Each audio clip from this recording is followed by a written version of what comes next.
한국소비자원에서 발표한 국산 및 수입콩 사용 두부의 성분 함량 조사 결과를 두고 국산콩 재배 농가들이 강력하게 반발하고 있습니다. 소비자들의 알 권리는 제대로 알리지 않은 채 콩 가격 형성에 찬물만 끼얹었다는 주장입니다. 농협이 올해 쌀값이 떨어지는 것을 막기 위해 1조 9천억 원을 지원합니다. 정부 수매 후에도 남은 물량이 있다면 모두 사들여 농민들의 걱정을 덜겠다는 방침입니다. 중국과 벨기에 등에서 아프리카 돼지열병이 확산되면서 정부가 검역을 강화하겠다고 밝혔습니다. 하지만 정부의 노력에도 불구하고 아프리카 돼지열병이 유입되는 건 시간 문제라는 우려도 큽니다. 농업 취업자 수가 16개월 연속 증가세를 보이고 있습니다. 고용 상황이 좀처럼 개선되지 않는 상황에서 농업 취업자 수가 이례적으로 증가세를 보이고 있는 건데 농축산부는 정확한 원인을 파악하지 못하고 있습니다.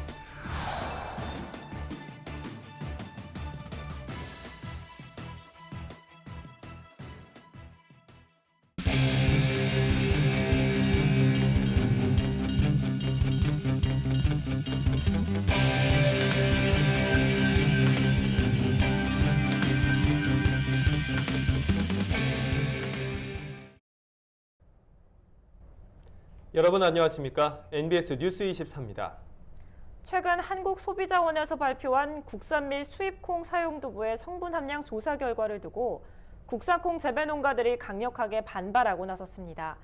수확기를 앞두고 나온 이 발표가 국산콩 소비는 물론 수확기 가격 형성에 찬물을 끼얹었다는 평가입니다. 최다희 기자가 보도합니다. 지난 4일 한국소비자원이 발표한 내용에는 국산과 수입콩을 원료로 사용한 주요 두부 제품의 성분 시험 및 평가가 담겼습니다. 시중에서 판매되는 포장두부 17개 제품에 대해 탄수화물, 단백질, 지방 등 영양분 함량 조사를 실시한 결과 원산지별 두부의 가격은 다른데 영양 성분 함량에는 큰 차이가 없다는 내용입니다. 문제는 이 자료를 근거로 다수 언론에서 성분 함량은 비슷한데 국산콩 두부 가격이 비싸다라는 내용만 강조된 겁니다. 공개를 하려면은 맛도 검사하고 또 국가별로 산지별로 농산물이 가격이나 성분이 천차만별인데 그런 구성 요소에 대한 조사도 하지 않고 이 단순한 영양 성분만 가지고 성분은 비슷하다. 그런데 국산은 가격만 비싸다. 이런 논리로 언론에 대대적으로 보도되게 해서 이게 한국소비자원이 제대로 역할을 수행했는지 정말 궁금하고 콩 수확기를 앞둔 농가들의 허탈감은 더욱 큰 상황.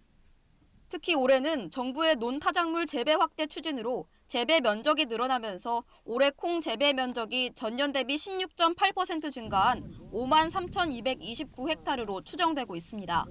여기에 잇따른 폭염과 폭우 등 작황이 좋지 않아 생산비는 전년에 비해 2배 이상 늘어 농민들 입장에서는 산지 가격에 민감한 실정입니다. 그리고 우리는 또 특히나 이제 이 가격 차이가 벌어질 수밖에 없는 것이 우리 같은 경우는 사실 이 콩 재배 힘들어요. 말하자면 수질 맞추기가 어렵습니다. 그런데 지금 현재 시세로도 지금 이 가격으로도 가격이 안 맞는 거예요. 또 국산콩 재배 농가들은 조사 내용 중 시중 유통두부의 유전자 변형 농산물, 즉 GMO 검출 내용을 소비자들에게 상세히 알려야 한다고 주장하고 있습니다. 소비자들이 콩 관련 제품을 구매할 때 GMO 성분 포함 여부에 가장 예민하게 반응하는데 이번 조사에서 GMO가 검출된 제품을 소비자들에게 공개해 알 권리를 충족시켜야 한다는 겁니다. 한편 소비자원은 이번 두부 조사는 소비자들의 요구에 의한 것으로 콩 원산지 구분이나 원료 자체의 문제가 아니라 영양 성분 관점에서 소비자에게 정보를 제공했다는 입장입니다. MBS 뉴스 최다희입니다. 농협이 올해 쌀값이 떨어지는 걸 막기 위해 1조 9천억 원을 지원합니다. 2조 원 가까운 금액으로 벼 170만 톤을 매입하는 건데 농협은 정부 수매 후에도 남는 물량이 있다면 모두 사들여서 농민들의 걱정을 덜어주겠다고 밝혔습니다. 김인경 기자의 보도입니다. 농협이 쌀값 지지를 위해 발벗고 나섭니다. 최근 열린 국회 농림축산식품해양수산위원회의 농협중앙회에 대한 국정감사에서 김병원 농협중앙회 회장은 올해 생산되는 쌀값 지지를 위해 산지 농협에 1조 9천억여 원을 지원할 것이라고 밝혔습니다. 이 지원금으로는 깨끗하게 손질한 정곡 상태의 벼 170만 톤을 매입할 방침입니다. 최근 농협중앙회는 산지 농협이 농민에게 쌀값을 박하지 않게 정산하도록 상호금융특별회계 예치금 이자 3천억 원을 조기에 추가 정산했습니다. 작년에 쌀값이 사상 최저 수준으로 떨어졌던 만큼 올해 들어 겨우 회복세를 이어가고 있는 가격이 다시 떨어질까 우려하고 있는 겁니다. 농협은 벼 수확이 본격적으로 시작된 만큼 홍수 출하를 막기 위해 정부와 지역 농협이 수매한 뒤 남은 양은 농협중앙회가 전량 매입해서라도 쌀값을 지지하겠다고 강조했습니다. 김병원 농협중앙회 회장은 남은 전량을 매입하겠다는 배수의 진을 쳐서라도 추곡 수매 가격 지지에 최선을 다할 것이라고 말했습니다. 농협은 쌀 소비 촉진에도 적극 나섰습니다. 올해 설립한 경남 밀양의 쌀 가공 공장을 통해 2022년까지 5만 톤의 쌀가루를 기업체에 판매, 밀가루를 쌀가루로 대체하는 방식으로 쌀 소비를 획기적으로 늘린다는 계획입니다. 또 지난 7월 출시해 소비자들의 호응을 얻고 있는 오그래놀라와 같은 쌀 가공식품의 개발과 판매, 해외 수출도 적극 추진해서 쌀 소비 확대에 견인차 역할을 하겠다고 농협 측은 밝혔습니다. NBS 뉴스 김인경입니다. 동두천 쌀 가공센터가 완공된 지 6년이 넘도록 가동조차 하지 못하고 있습니다.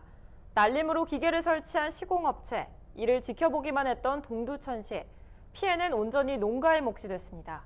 이지훈 기자가 보도합니다. 동두천 쌀 가공센터입니다. 정미소와 저온 창고가 들어섰습니다. 이곳은 시간당 백미 2톤을 가공할 수 있도록 만들어졌습니다. 벼 생산 농가에게는 꼭 필요한 시설이지만 건립 이후 6년이 지나도록 단 한 번도 가동하지 못했습니다. 지금은 문이 굳게 잠겨 있습니다.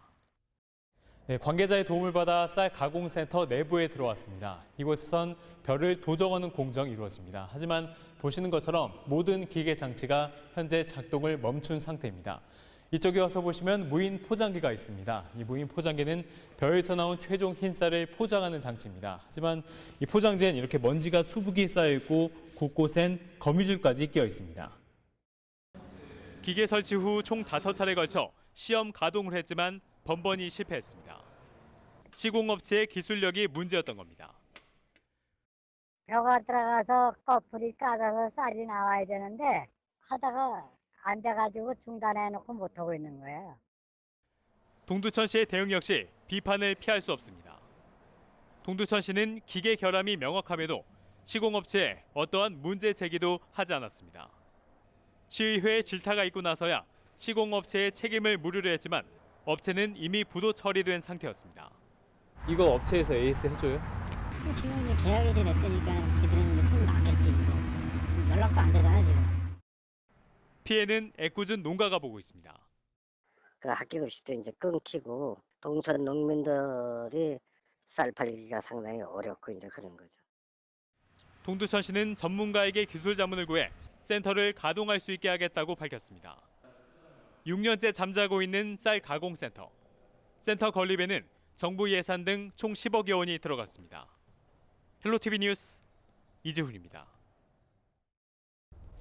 아프리카 돼지열병 ASF가 중국, 벨기에와 같이 우리와 관련 있는 나라에서 지속적으로 발생하고 있습니다. 이에 정부는 국내 유입 방지를 위해 검역 강화와 함께 혹시 모를 바이러스 유입 경로를 철저히 차단하는 데 힘을 쏟겠다고 밝혔는데요. 그러나 정부의 노력에도 불구하고 ASF 발생은 시간 문제라는 우려도 커지고 있습니다. 김아영 기자입니다. 국내에서 아프리카 돼지열병에 대한 경각심이 고취된 건 지난 8월 25일. 중국을 방문하고 돌아온 2명의 여행객이 가져온 순대와 만두에서 ASF 바이러스 유전자가 처음 검출됐기 때문입니다. 이후 추가적인 문제가 발생하진 않았지만 여전히 안심할 수는 없는 상황. 우리나라와 지리적으로 가까울 뿐 아니라 교류가 많은 중국에서는 최근 24차까지 지속적으로 아프리카 돼지열병이 나타나고 있고 또 지난달에는 우리나라의 돈육 수입국 중 한 곳인 벨기에에서도 아프리카 돼지열병이 확인되면서 수입 금지 조치가 내려지는 등 아프리카 돼지열병의 국내 유입에 대한 위기감이 높아지고 있습니다. 이에 정부는 아프리카 돼지열병 대책반 회의를 소집하고 예방관리 대책에 대한 점검을 실시했습니다. 그 일환으로 검역물품 불법 버니 시 부과하는 과태료를 최고 100만 원에서 500만 원으로 올리고 전국 384개 잔반 급여 농가에 대해 ASF 감염 여부 전수 검사를 시행하겠다고 밝혔습니다. 또한 아프리카 돼지열병 확산의 주요 원인인 야생 멧돼지의 접근을 막기 위해 양돈 농가에 펜스를 설치하도록 요청하는 등 다양한 대책을 내놨는데요. 그러나 이 같은 정부의 노력에도 불구하고 ASF 발생은 시간 문제라는 우려가 커지고 있습니다. 국내에서 구제역이 발생했을 때 보면 대개 2월에서 4월 달에 발생했을 케이스들이 많습니다. 이제 눈이나 얼음 같은데 숨어있던 것들이 땅이 녹으면서 농장 안으로 들어오거나 또는 멧돼지 같은 걸 통해서 올 수도 있고, 내년 2월 지나서 옴사이가 제일 위험하고 우리가 방역을 많이 해야 될 거라고 생각이 됩니다.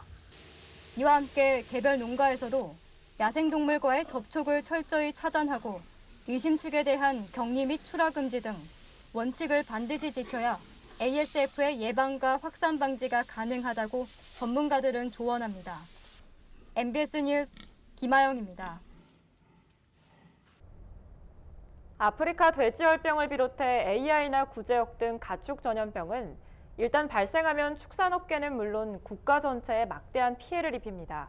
이 때문에 농림축산식품부는 매년 AI 구제역 방역 대책을 보완해가면서 방역에 힘을 쏟고 있는데요. 그럼에도 해마다 국정감사 때면 방역에 허점이 드러나 질타를 받고 있습니다. 올해 국정감사에서는 또 어떤 문제들이 도마 위에 올랐는지 오주석 기자가 보도합니다.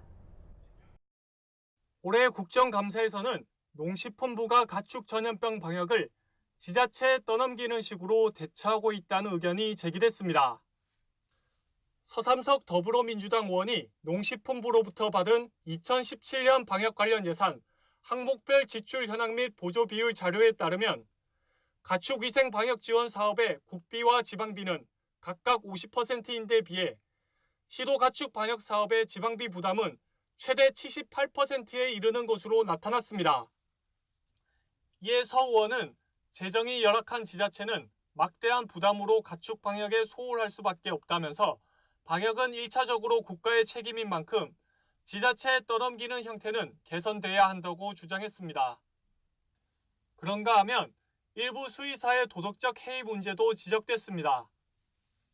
김종혜 민주평화당 의원은 수의사가 농장에 가지 않고 허위 처방전을 남발하는 것이 문제라고 비판했습니다.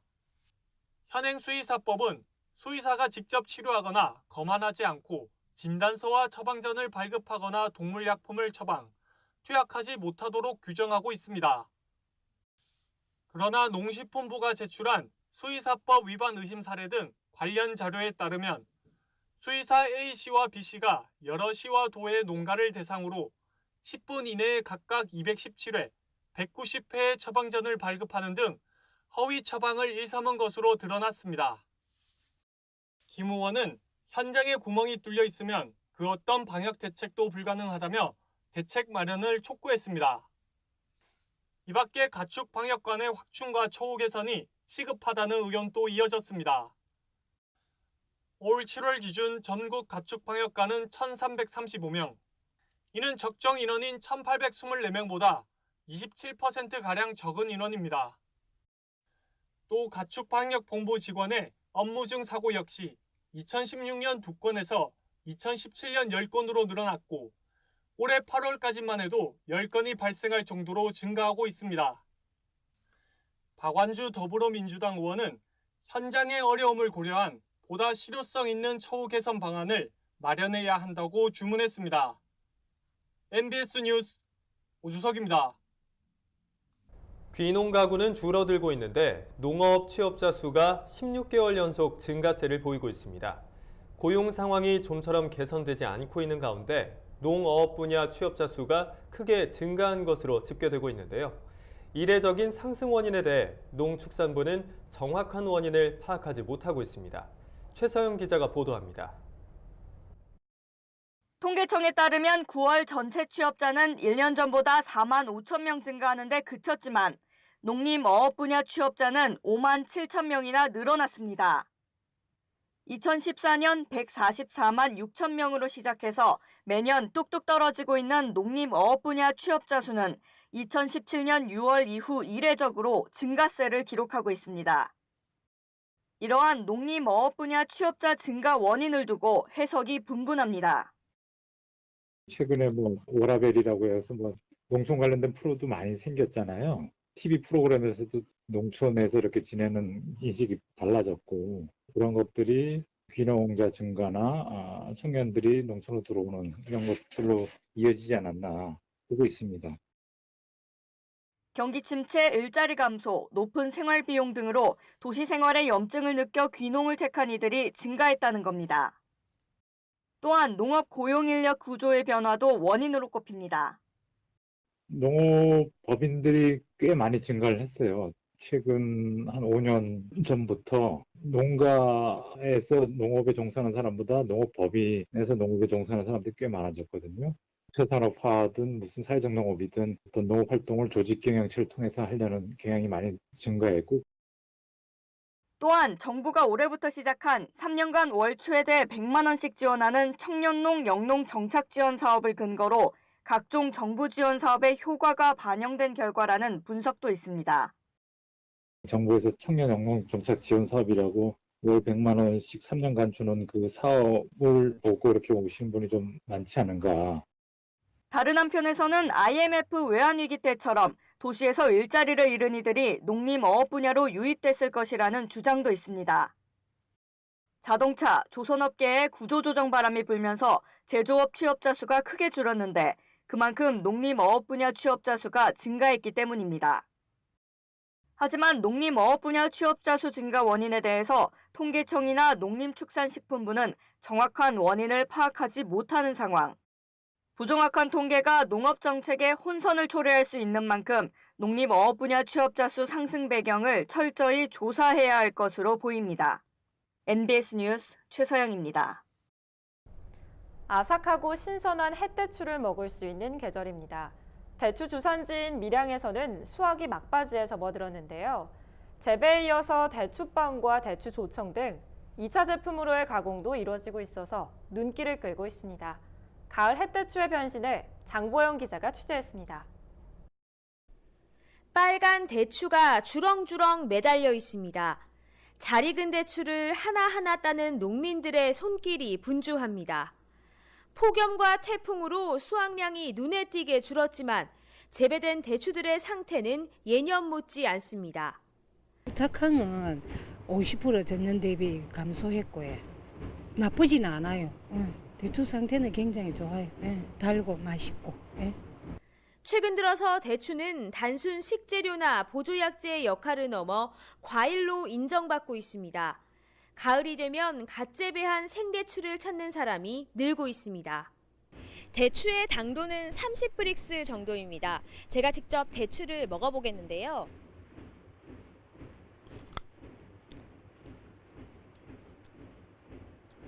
굉장히 답니다. 이 대추는 사과의 당도가 15브릭스인데 비하면 2배 정도 더 답니다. 특히 대추 10회지 밀양에서는 잘 익은 대추를 농민이 직접 가공하는 작업이 한창입니다. 특유의 향을 부담스러워하는 젊은 계층을 위해 대추즙에서 과자 등 다양한 방식으로 대추의 변신이 이어집니다. 건대추와 파당금을 섞어 속을 채운 대추빵은 입소문을 타고 조금씩 알려지고 있습니다. 이제는 대추 막걸리와 양갱 등 새 제품 개발도 준비 중입니다. 젊은 층이 접할 수 있는 쪽으로 개발을 해야 된다고 봐요. 그렇지 않으면 대추는 사양길로 접어들지 싶어서 젊은 사람이 먹어도 된다는 인식을 심어야 돼 싶어요. 그래서 과자도 만들고 다양으로 만들어야 돼 싶어요. 신선한 햇대추를 재배하고 빵, 조청 등 다양한 식품으로 가공하는 농민들의 손길에 대추의 변신이 계속되고 있습니다. 헬로티비 뉴스 장보영입니다. 다음은 지역 뉴스입니다. 원산지 표시제를 위반한 업체가 가장 많은 지역이 경기도인 것으로 나타났습니다. 전국의 위반 업체 15,000여 건 가운데 경기도에서 2,000여 건이 적발됐고 이어 서울이 1,500여 건, 경북이 1,300여 건 등의 순입니다. 충남도 농업기술원 친환경농업연구센터가 문을 열었습니다. 공사비 100억 원이 투입된 연구센터에는 시험용 하우스와 친환경 인증 분석 장비 등 126종의 시험 장비가 갖춰져 있으며 충남도 내 친환경 농업 발전을 이끌어갈 것으로 기대를 모으고 있습니다. 남원시 농업기술센터가 11월 말까지 쌀 직불제 신청 농지를 대상으로 토양 검사를 실시합니다. 이번 토양 검정은 읍면별 논 758점 표본 토양을 선정해 토양의 적합성 여부를 판정하는데 검사 항목 중 2가지 이상 기준을 초과하거나 미달할 경우 2000년도에 재검사를 실시해야 합니다. 전북 군산과 익산 등 도내 6개 지역에서 소나무 재선충병이 발생하면서 전북도가 내년 3월까지 방제 작업을 강화한다는 계획입니다. 방제 기간 동안에는 재선충병 발생 지역에 소나무의 반출과 이동이 금지됩니다. 지금까지 지역 뉴스였습니다. 저희가 준비한 소식은 여기까지입니다. NBS 뉴스 24 마칩니다. 함께해 주신 여러분 고맙습니다.